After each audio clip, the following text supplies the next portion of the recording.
मगर नबी के बच्चों से मोहब्बत का जो सिलसिला है ये कभी हमको दगा नहीं देगा। ये निस्बत बहुत बड़ी चीज़ है।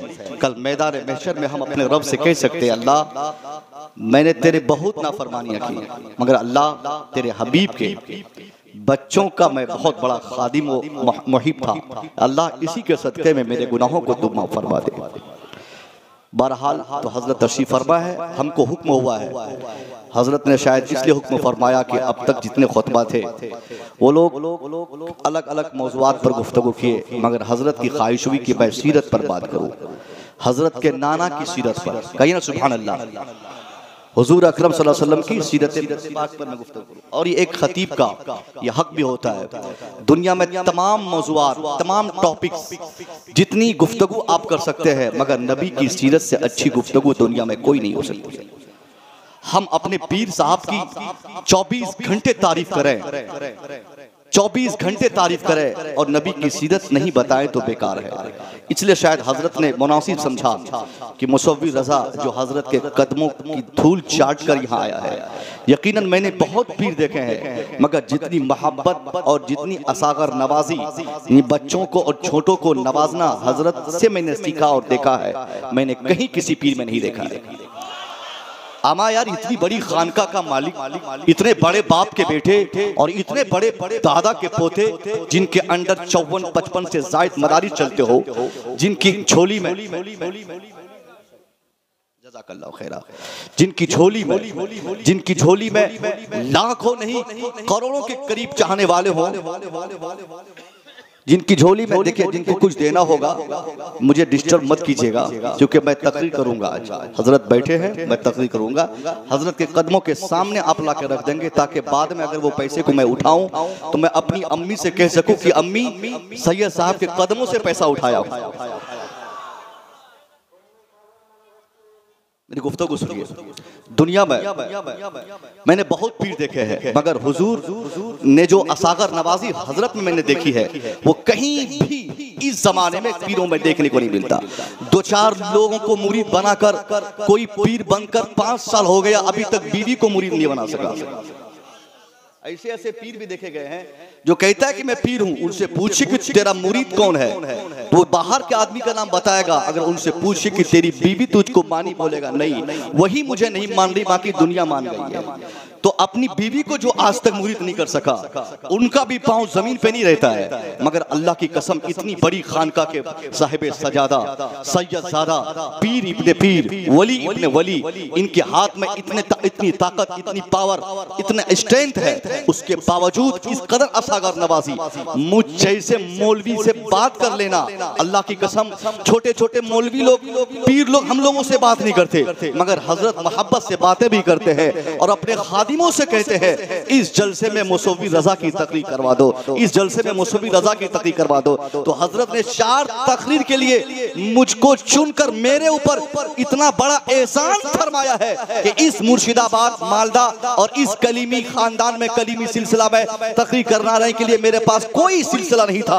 हजरत की ख्वाहिश हुई, मैं आ गया हूँ। अब जब मैं आ गया हूँ तो कलीमी ताकत में सरशार होकर कलीमियों के बीच में अल्लाह के रसूल की सीरत में बताऊंगा कि सरकारे दो आलम ने अपनी 63 साल जिंदगी में किस तरीके से आपने दुनिया को सींचा, दुनिया में इनकलाब लाया। आपकी जिंदगी से हमको सबक क्या मिलना चाहिए? 63 साल जिंदगी में 23 साल आप निकाल दे बाहर, सिर्फ 40 साल की अगर आप बात करें, 40 साल तक मेरे मुस्तफा किसी को नहीं बताए थे कि मैं कौन हूँ, मैं क्या करने आया हूँ, मेरी आमद का मकसद क्या है, मैं दुनिया में क्यों भेजा गया हूँ।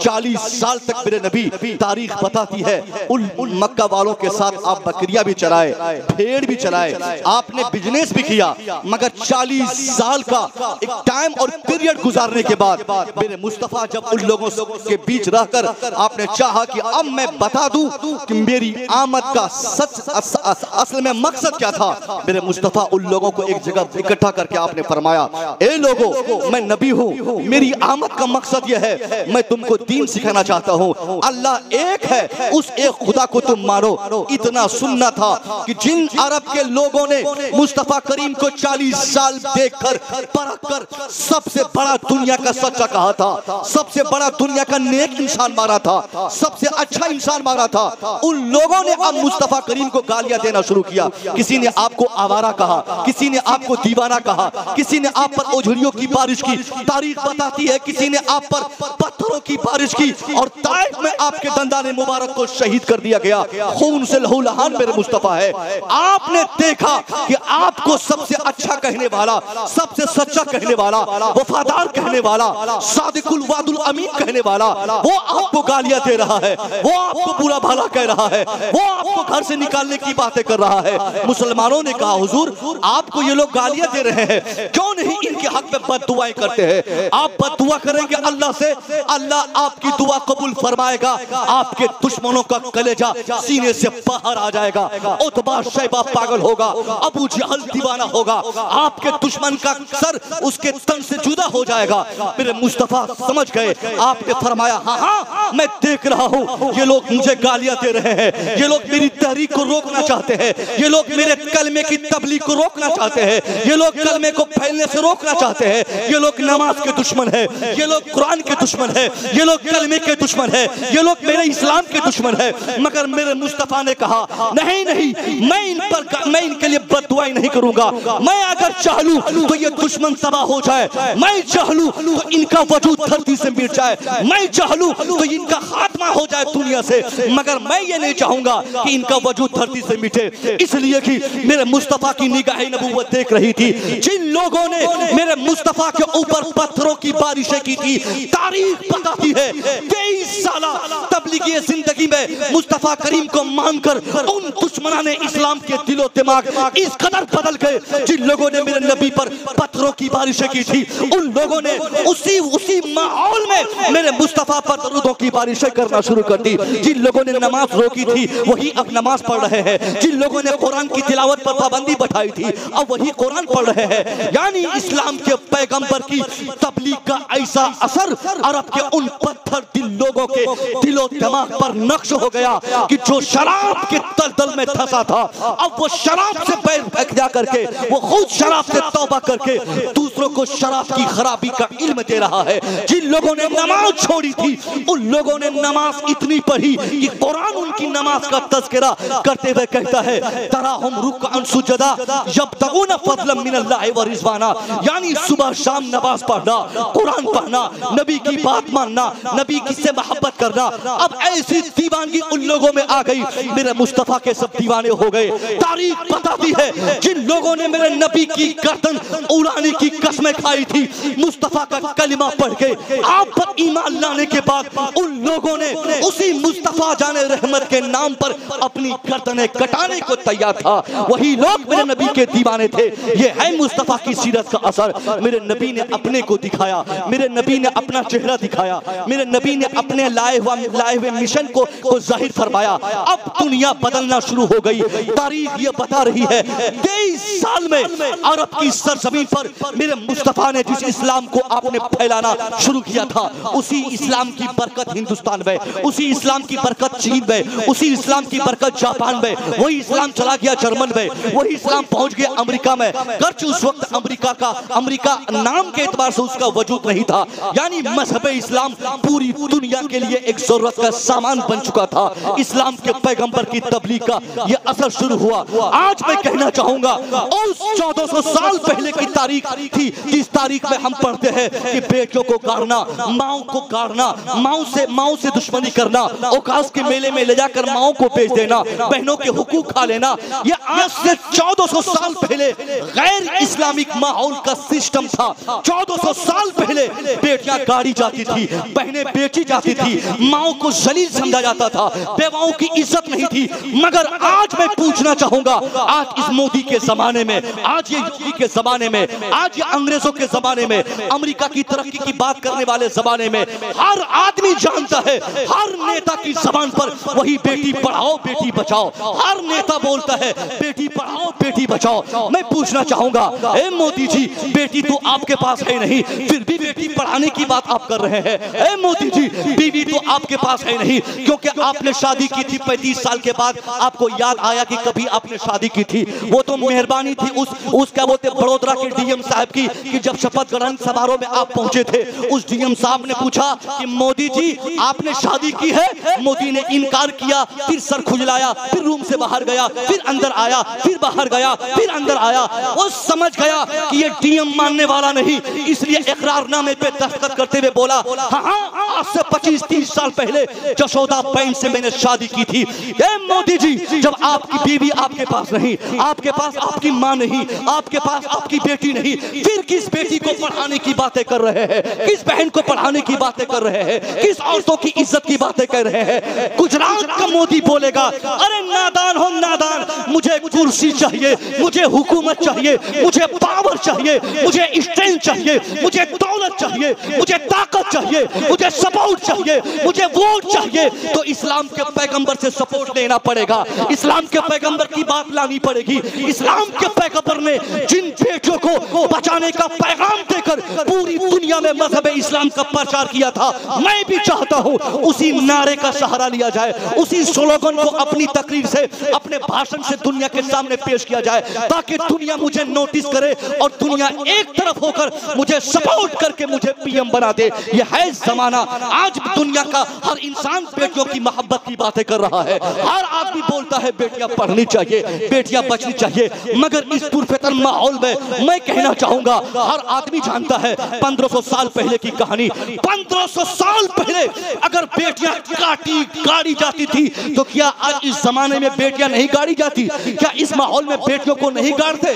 पहले बेटियों को गाड़ने वाला उनका बाप होता था, आज बेटियों को गाड़ने वाला उनके ससुराल वाले होते हैं। पहले उनके भाई गाड़ा करते थे, आज उनका शोहर गाड़ता है। उस दौरे जाहिलियत का माहौल था, और ये इस्लाम के दौर में बेटियां गाड़ी जा रही हैं, बेटियां मारी जा रही हैं। हर बेटी वाला बाप जिस दिन बेटी की पैदाइश होती है, उसी दिन से वो अपना आंसू बहा के बोलता है, कहां से बेटी की शादी का जुगाड़ लगाऊंगा, कहां से जमाने के तकाजे के एतबार से बेटी के लिए पल्सर का गाड़ी और 2-4-5 लाख रुपए का इंतजाम होगा। ये ऐसा माहौल है, नाम के हम कलीमी हैं, नाम के हम रस्मी हैं, नाम के हम कादरी हैं, नाम के हम नक्शबंदी हैं। कसम खुदा की, ऐ कलीमी भाइयों, सच्चाई के साथ आपकी जमात का एक अदना सा खादिम हजरत की दुआओं की बरकतों से ये सच्ची बात आपके सीने पे चढ़ के बोलना चाहेगा। हम मुसलमान रस्मी हैं, हम मुसलमान कादरी हैं, हम मुसलमान नक्शबंदी हैं, हम मुसलमान कलीमी हैं, मगर हम जरा देखें तो सही, कौन सा मुसलमान कह सकता है कि हमारी ख्वाहिश नहीं कि मेरे बेटे की शादी में 5 लाख रुपया मिल जाए? कौन मुसलमान होगा जिसकी तमन्ना नहीं कि मेरे बेटे की शादी में मैं अपने समधी से 5-7 लाख रुपया ले लूं? अगर यही हालात रहे, हमारी बेटियां 30-35 साल की हो जाएंगी, आंसू बहाकर दिन रात गुजारेंगी। जहेज के कारोबार को जिस तरीके से हम फरोग दे रहे हैं, और कहने को हम मुसलमान हैं, कहने को नबी वाले हैं। अरे जिस मुस्तफा जाने रहमत ने बेटियों को बचाने का सबसे बड़ा अभियान, सबसे बड़ी तहरीक अरब के रेगिस्तान से शुरू किया था, होना तो यह चाहिए था उसी बेटियों को बचाने के लिए हर मुसलमान कोशिश करता। मगर आज 5 लाख चाहिए समझी जी, गाड़ी चाहिए समझी जी, अपाची चाहिए समझी जी, फर्नीचर चाहिए समझी जी। अगर यही हालात रहे तो गरीबों का क्या हाल होगा? आज से 20-25 दिन पहले मेरे पूर्णिया का एक मौलाना ने मुझे फोन कर बताया, मौलाना साहब आप तो खतीब आदमी हो, लोगों के बीच आप जाके तकरीर करते हो। मौलाना लॉकडाउन से पहले 10 साल तक मैं लखनऊ में पढ़ाया, उसके बाद मैं 2 साल मुंबई में पढ़ाया, 12 साल पढ़ाकर तब जाकर मौलाना मैंने एक बेटी की शादी कर पाई, और आज 4 बेटियां शेष मेरे पास बची हुई हैं। मेरी उम्र 40 साल को पार कर चुकी है। ए मौलाना, अगर यही हालात रहे मैं मर जाऊंगा, मेरी बेटियां कुंवारी तुम्हारी मर जाएंगी, कौन शादी दिलाएगा? ए हजरत, क्यों नहीं लोगों को जहेज से रोकते? क्यों नहीं बेटियों से मोहब्बत की बात करते? क्यों नहीं बेटियों को बचाने का पैगाम लोगों के दिलो दिमाग में उतारते?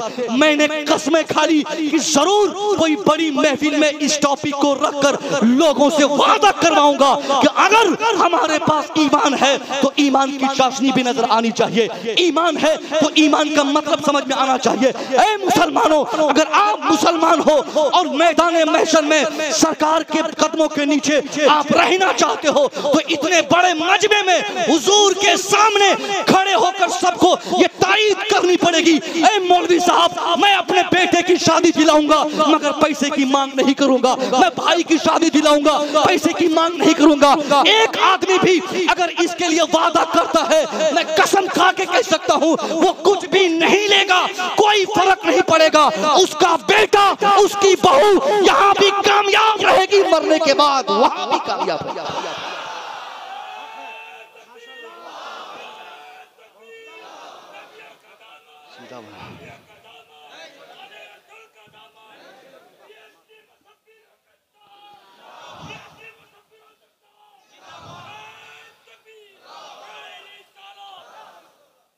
हमारी बेटियां बचनी चाहिए साहब।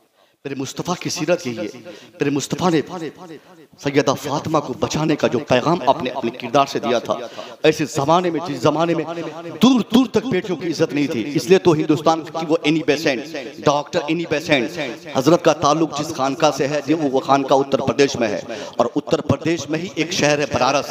बनारस में एक यूनिवर्सिटी है, हिंदू यूनिवर्सिटी। उस यूनिवर्सिटी की स्थापना में एक नाम आता है डॉक्टर एनी बेसेंट का। यहाँ भी हर पढ़ा लिखा लड़का जानता होगा एनी बेसेंट क्या है। हिंदुस्तान में कांग्रेस लीडर रहने वाली, लेडी लीडर रहने वाली डॉक्टर एनी बेसेंट बहुत पढ़ी लिखी, फिजिक्स और केमिस्ट्री पर काफी पकड़ थी।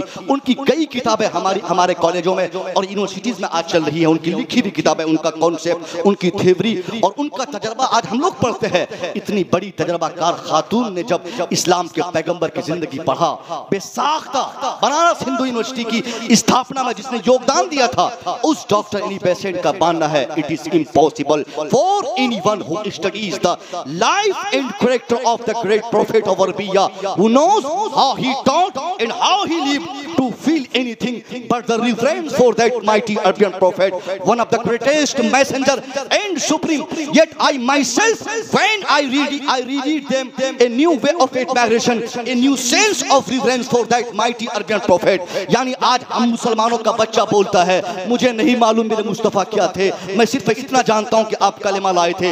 मगर गैर मुस्लिम खातून जब इस्लाम के पैगंबर की जीवनी का अध्ययन करती है, वो कह उठती है, it is impossible for anyone. ये हर व्यक्ति के लिए बहुत मुश्किल काम है। किस व्यक्ति के लिए? Who studies the life and character of the great prophet of Arabia, जो अरब के उस महान पैगंबर की जिंदगी को पढ़ा हो, उसके लिए मुश्किल काम है कि वो अपने दिल में अरब के उस महान पैगंबर की इज्जत के सिवा कुछ और महसूस कर सके।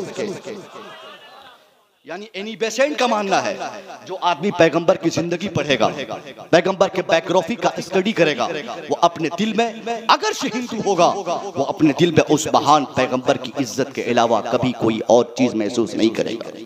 फिर वो कहती है, yet I my self whenever, कहती खुद मैं जब आई रीड देम, जब उनको पढ़ा करती हूँ, a new way of admiration, a new sense of reverence for that mighty Arabian prophet. वो कहती है खुद मैं काफिला होकर जब उस पैगंबर की जीवनी को पढ़ती हूँ, मेरे दिल में उस पैगंबर की जिंदगी पढ़ने के बाद हर बार इज्जत के नए नए दरवाजे खुलते रहते हैं।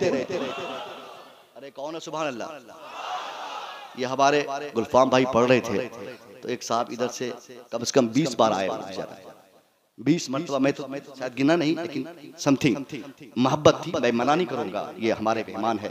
अब मैं तो देखा हूँ कि ये जहाँ आप पढ़ते हैं, वो जो माहौल बनता है, वो माहौल तो यहाँ देखने को नहीं मिला। अक्सर मैं देखा करता हूँ, तो YouTube के जरिए मैं देखता हूँ कि काफ़ी अच्छा माहौल बन जाता है। इनके लिए अच्छा होता है, मगर एक खतीब के लिए आज बहुत अच्छा माहौल था कि ये पढ़ रहे थे और ज़्यादा हंगामा नहीं हो रहा। और बड़ी मोहब्बत से आप सुन रहे थे, ये आपकी मोहब्बतों को सलाम है। हुजूर की सीरत अगर आपको सुननी है तो सीरत का एक हिस्सा ये भी है, मेरे सरकार ने बीवियों से मोहब्बत का, बेटियों से मोहब्बत का जो तरीका बताया था, आज मुस्तफ़ा की सीरत पर मुसलमानों में से किसी किसी का अमल है। हर हफ्ते 5-7 फोन हम लोग के पास आते, हजरत मुफ्ती साहब मैंने शादी दिलाई, अपनी बेटी की जमीन बेचा, शादी दिलाई, और शादी दिलाने के 6 महीने नहीं हुए मेरी बेटी को तलाक दे दिया, तलाक दे दी गई और मेरी बेटी को भगा दिया गया। ए मौलाना साहब कैसे क्या करूं? अब उस आदमी से पूछा जाए, बोलता है कि इसकी बेटी खाना सही से नहीं पकाती, इसकी बेटी कपड़ा साफ नहीं करती, इसकी बेटी ये करती वो करती, चोर की बेटी, डकैत की बेटी, डोम की बेटी, डुमनिया की बेटी, फकीरवा की बेटी। यानी एक ससुर और शौहर को जो मन में होता है अपनी बीवी को कह देता है और अपनी बीवी को गुलाम से भी बदतर उसके साथ व्यवहार करता है। मैं पूछना चाहूंगा, यही मुस्तफा की सीरत है क्या? मेरे मुस्तफ़ा एक तो नहीं 11 बीवियों के शौहर का नाम मोहम्मद अरबी सल्लल्लाहु अलैहि वसल्लम है। तारीख लिखने वालों में कोई एक आदमी बता दे कि मेरे नबी ने अपनी बीवियों में से किसी एक बीवी का हक छीना हो या किसी एक को कभी तकलीफ दी हो। अगर कभी कोई बात हो जाती तो मेरे मुस्तफ़ा माफी मांगते। याद रखो मुसलमानों, सिर्फ माओ से मोहब्बत करना ये इस्लाम नहीं है। किसने कह दिया आपको कि माओ के कदमों के नीचे अल्लाह की पूरी जन्नत है? अल्लाह की जन्नत माओ के कदमों के नीचे है, मगर इसका मतलब ये नहीं कि बीवी के पास कुछ नहीं है। अरे माँ से मोहब्बत करना अगर तेरे लिए जरूरी और लाजिम है तो बीवी से मोहब्बत करना भी मुस्तफा की सुन्नत है। अरे बोलो सुभान अल्लाह। और वो लोग बुलंद आवाज से बोले जो बीवी को गुलाम समझते हैं, और गलती उनकी भी नहीं है, हुजूर बैठे हैं, गलती अक्सर हमारे बाप की है, हमारे बुजुर्गों की है। हमारे बुजुर्ग को बर्दाश्त नहीं होता है कि उसका बेटा और उसकी बहू एक साथ बैठ के खाना खाए। शादी के 1 हफ्ते के बाद, चैलेंज है ये मेरा, 1 हफ्ते के अंदर अगर दूल्हा दुल्हन एक साथ खाना खाते पकड़ा जाए, उसको पकड़ा जाए ही कह सकता हूँ, ये बहुत बड़ा हादसा होता है उस घर में। और हमारी माँ देख ले तो फौरन बोलेंगी कि जब से ये आई है मेरे बेटे को कब्जा कर लिया है। बोलो बोलो बोलो बोलो, मौत मार दिया है। किसी मौलवी से कोई ताबीज लिखवा लिया, मौलवी साहब को बदनाम कर देगा। अरे भाई साहब, बीवी अगर हमारी है, हम अपनी बीवी के हैं और दोनों एक साथ खाना खा लिए तो चिढ़ किस बात की? क्यों चिढ़ते हो आप? मुस्तफा करीम ने सीरत से बताया है। आप सैयदा आयशा को देख रहे हैं कि वो पानी पी रही है, आपने फरमाया ए आयशा पानी पी रही है? आयशा कहती हैं हाँ हुजूर पानी है। कहा थोड़ा पानी मेरे लिए छोड़ देना। अब मेरे मुस्तफा ने क्या फरमाया? लाओ गिलास पकड़ा, आपने अपने गिलास को होंठों के करीब ले जाके आपने छोड़ दिया। फिर चारों तरफ आप देखने लगे। फिर सैयदा आयशा ने कहा हुजूर आपने प्यास का एहसास फरमाया था, गिलास खाली है, गिलास में पानी है और गिलास में कोई कचरा भी नहीं है, गिलास साफ है, फिर भी आप गिलास में क्या देख रहे हैं? हुजूर ने फरमाया ए आयशा मैं पानी तब पीऊंगा जब मुझे वो मुनासिब जगह मिल जाएगी। इशारा समझो, बोलो सुभान अल्लाह। हुजूर ने फरमाया आयशा ये तो मैं भी देख रहा हूं कि गिलास साफ है, पानी भी मौजूद है, कोई कचरा नहीं है, मगर मैं उस जगह को तलाश रहा हूं आयशा जिस जगह तूने अपने होंठों को लगा के पानी पिया था। अगर बीवी हमारी हमारे प्लेट में बैठ के खाए तो नबी की क्या है? सुभान अल्लाह। इसलिए मेरे अब्बा हुजूर, मेरे दादा लोग, मेरी अम्मी लोग, अगर आपके बेटे आपकी बहू से बात नहीं करे तो ये आपकी रिस्पॉन्सिबिलिटी है कि आप अपनी बहू को, आप अपने बेटे को एक साथ जोड़ने का कोई तरीका न अपनाए। एक शाम अगर आपके घर में आपकी बहू रोकर गुजार दे, उलमा बयान फरमाते हैं 40 दिन तक अल्लाह उस घर में रहमतों की बारिशें नहीं फरमाता है। यहाँ कोई शाम ऐसी नहीं है जो हमारी बहू बगैर रोए हुए खाना खाती हो। ऐसे ऐसे कवानीन हमारे घर में है बहू के लिए कि जब तक तेरा देवर नहीं खाएगा तू नहीं खाएगी, शौहर नहीं खाएगा तू नहीं खाएगी, तेरा ससुर नहीं खाएगा तू नहीं खाएगी, तेरी सास नहीं खाएगी तू नहीं खाएगी। क्यों भाई? वो घर की रानी है, उसकी मर्जी चलेगी, खाना वो पकाती है, उसकी मर्जी चलेगी। जब उसे भूख का एहसास होगा, शौहर खाए ना खाए, ससुर खाए ना खाए, कोई और खाए ना खाए, बहू का हक है कि जब भूख का एहसास हो तब खाना खा ले। ये जाहिलाना रसूम और रिवाज, ये मेन तकरीर है साहब। हमारी बेटियां जल रही हैं, हमारी बेटियां मर रही हैं, हमारी बहू मर रही है। हमारे घर में जिसको हमने रानी बनाकर लाना था उसको हम नौकरानी बनाकर खटवा रहे हैं। ये नबी की सीरत के खिलाफ है। एक बार हुजूर ने हजरत सैयदा फातिमा से फरमाया, ए फातिमा, ए मेरी बेटी फातिमा, जा जा अपनी अम्मी खदीजा से कहना कि अब्बा बुला रहे हैं। सैयदा खदीजा आई हुजूर की बारगाह में और आते हुए बोलती, कहने लगी कि हुजूर मुझे जल्दी से आप चादर दीजिए। सरकार फरमाते हैं, ए खदीजा क्यों कांप रही हो? खदीजा क्यों कांप रही हो? खदीजा कहती हैं, हुजूर मुझे बहुत तेज बुखार है और मुझे लगता है कि यह बुखार मेरे लिए जानलेवा हो। हुजूर अपनी चादर दे दीजिए। सरकार फरमाते हैं, खदीजा तुम मेरी चादर लेके क्या करोगी? खदीजा कहती है, सरकार अगर मैं मर जाऊं तो मेरी तमन्ना यह है कि आपकी चादर से ही मेरे लिए कफन का इंतजाम किया जाए। वो बीवियां सुने जो बीवियां 24 घंटे शौहर के कमा कर घर आने के बाद अपने शौहर को आंखें दिखा के कहती है, आ गया फिर सताने के लिए, आ गया फिर ड्रामा करने, आ गया फिर मारने, आ गया डोम, आ गया चमार, आ गया शैतान। उन बहनों से कहूंगा, ए मेरी बहनों, आपका शौहर है, शौहर से मोहब्बत करना नमाज पढ़ने से ज्यादा आप पे फर्ज है। नमाज अपने वक्त पे फर्ज है, रोजा अपने टाइम पे फर्ज है, रोजा हज और ज़कात अपने अपने टाइम पे फर्ज है, मगर शौहर की इज्जत, शौहर से मोहब्बत भी आप पे फर्ज है। जिस मुस्तफा करीम का तूने कलमा पढ़ा है उस मुस्तफा करीम से सैयदा खदीजा कह रही है, हुजूर मुझे बहुत तेज बुखार है, मेरी ख्वाहिश हो रही है अगर मैं इस बुखार की वजह से मर जाऊं तो मेरी तमन्ना है आपकी चादर से ही मेरे लिए कफन का इंतजाम किया जाए। कौन बीवी होगी इस जमाने में जो अपने शौहर से इस कदर मोहब्बत करेगी? आज की बीवियां तो सिर्फ अपने शौहर से तनख्वाह और पैसे की मोहताज रहती है। पैसा मिले अपने से निकाब पहन के बोलती है कि मैं बच्चा के साथ में मार्केट चली जाती हूँ, बस नाम के लिए मोहब्बत करती है। इल्ला माशाअल्लाह अच्छी बीवियां हैं। इसलिए खुदा के वास्ते मैं शौहर से गुजारिश करूंगा कि अपनी बीवी से मोहब्बत करे, बीवियों से गुजारिश करूंगा अपने शौहर से मोहब्बत करे, क्योंकि मेरे मुस्तफा की बारगाह में सैयदा खदीजा ने कहा, हुजूर मेरी तमन्ना है आपकी चादर से मेरे लिए कफन का इंतजाम किया जाए। अब नबियों के सरदार ने फरमाया, ए खदीजा तुम चाहती हो कि मेरी चादर तेरे लिए कफन बन जाए? ए खदीजा ये चादर क्या चीज है, अगर तू मेरी चमड़ी मांगे तो मैं उधार के तुझे दे दूंगा। मुस्तफा अपनी चमड़ी देने को तैयार है अपनी बीवी को। एक ही आदमी को लगा कि मैं हक बोल रहा हूं, सबको लगा है ना, माशाअल्लाह लगा सबको है, निभा एक रहा है। खैर नजरो नियाज और इसकी जरूरत नहीं है। अगर आपने बारगाह कलीमी से ये पैगाम आपने ले लिया, 50 तकरीर मुसव्विर रजा की एक तरफ और एक आदमी एक जलसे से अपनी बीवी से मोहब्बत की बातें सीख के चला जाए, अपने वालिदैन के एहतराम की बातें सीख के चला जाए, एक बीवी अपने शौहर की इज्जत के आदाब के तरीके सीख के चला जाए। मैं समझता हूँ जलसे का बुनियादी मकसद तो यही होता है। जलसा इसलिए कराया जाता है, देखिए साहब हम बहुत अच्छे हैं, हम कलीमी हैं, हम बहुत अच्छे हैं, हमारे हाथ में बहुत मजबूत दामन है, मगर ये दामन का सदका हमें मरने के बाद तब मिलेगा जब इसकी रिवायत पे हम अमल करेंगे, इसके पूरे सिस्टम पे हमारा अमल होगा। वरना सिर्फ कहने को अगर हम कलीमी रहेंगे तो कल मैदान महशर में हमारा रब इस वजह से भी हमको हमारे लिए अजाब लाजिम करा देगा कि तू सिर्फ नाम के लिए कलीमी था, तेरे किरदार कलीमियों की तरह न थे। इसलिए कलीमी मुसलमान भाइयों, हमारे बुजुर्गों के एहसानात हमारे ऊपर है। हम अपने बुजुर्गों को याद करें कि हमारे बुजुर्गों ने किस इस्लाम को आइडेंटिफाई किया था, किस इस्लाम को हमारे पास पेश किया था। क्या वो इस्लाम हमारे समाज में है क्या?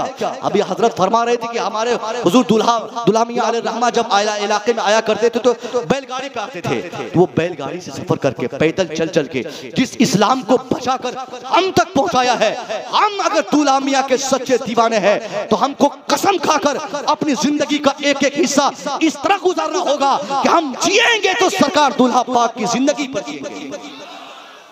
दुल्हा पाक की जिंदगी क्या थी? उनकी जिंदगी, उनकी खलवत भी मोहब्बत रसूलुल्लाह पर गुजरती थी, उनके जलवत भी मोहब्बत रसूलुल्लाह पर गुजरते थे। वो एक वक्त की नहीं, एक टाइम की नहीं, बल्कि एक रकत नमाज नहीं छोड़ते। और आज हम लोग जुम्मा पढ़ते हैं या साल में एक ही बार पढ़ते हैं।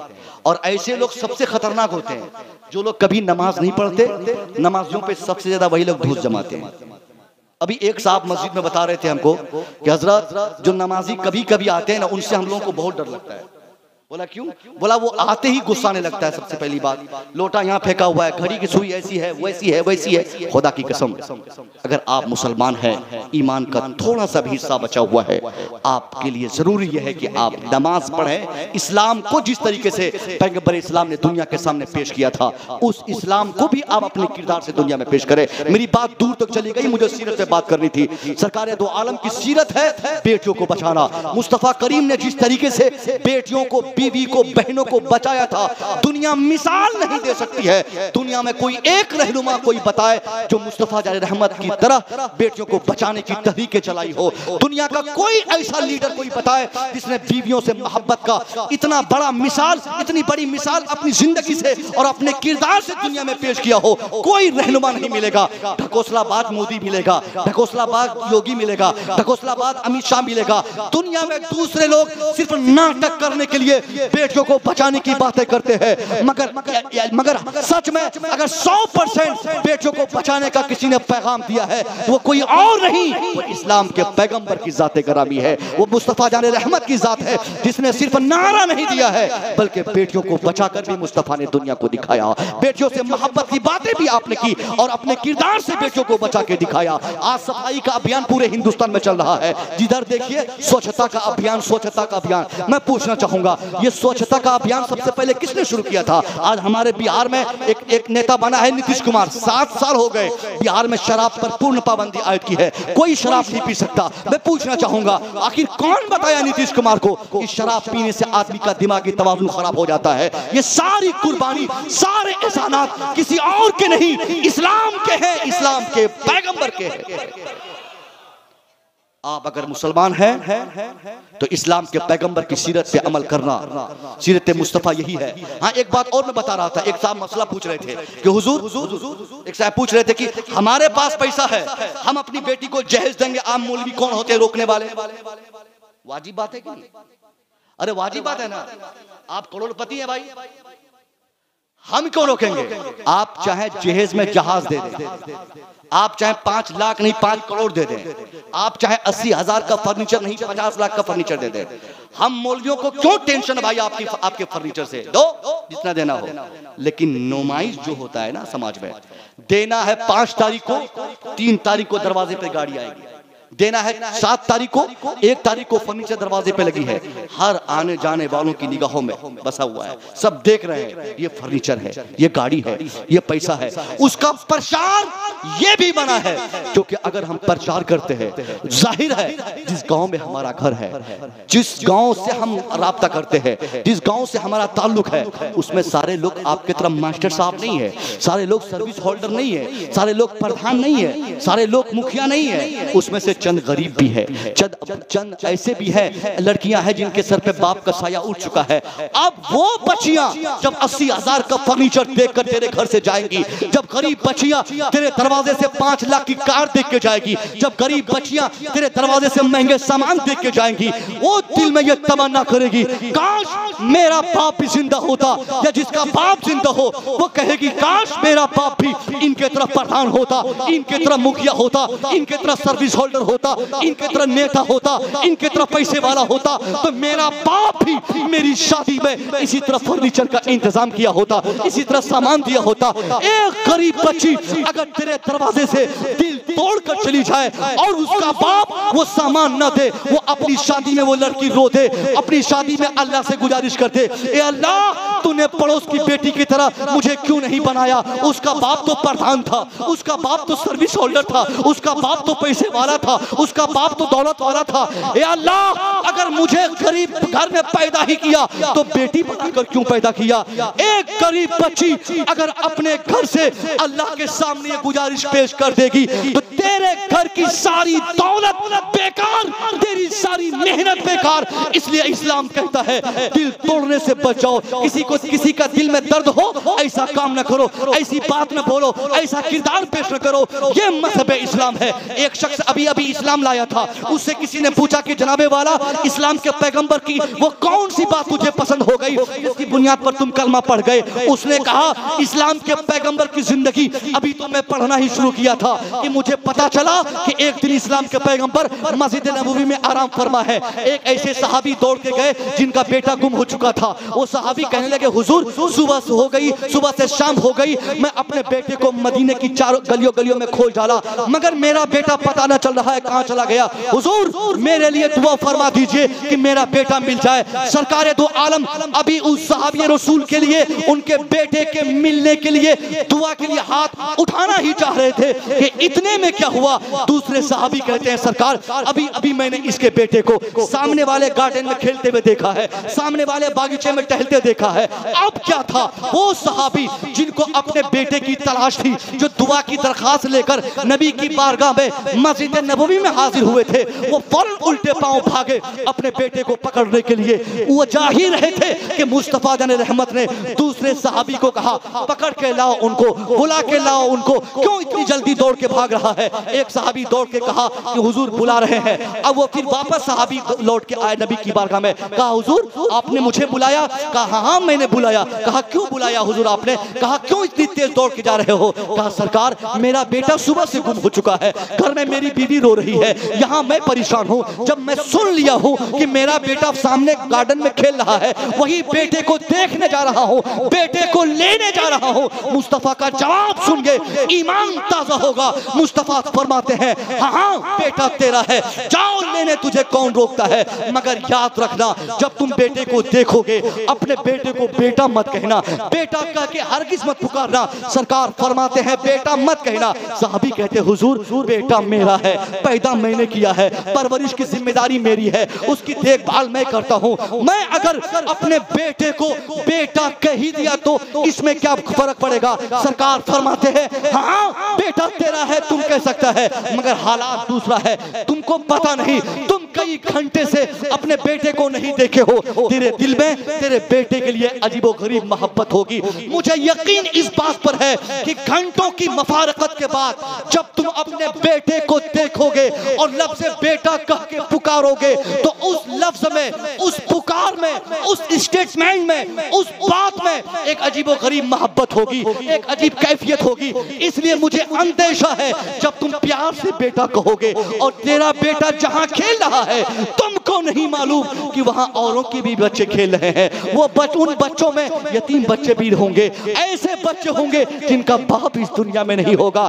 इसलिए मेरे सहाबी मैं चाहता हूं कि कहीं ऐसा न हो जाए कि तुमको तेरा बेटा मिल जाए और तुम किसी यतीम को तकलीफ दे दो। इसलिए मेरी ख्वाहिश है कि तुम बेटे को नाम लेके पुकारना और चुपचाप लेके घर चला जाना ताकि तेरा बेटा भी मिल जाए, किसी यतीम को तकलीफ भी ना हो। यतीम को तकलीफ, बात समझ में आई? इस्लाम उस मजहब का नाम है दुश्मन को भी तकलीफ देने की इस्लाम में इजाजत नहीं है। दुश्मन को भी तकलीफ देने की इजाजत नहीं है, मगर आज हम मुसलमानों ने अपने दोस्तों को तकलीफ देने का नाटक शुरू कर दिया है।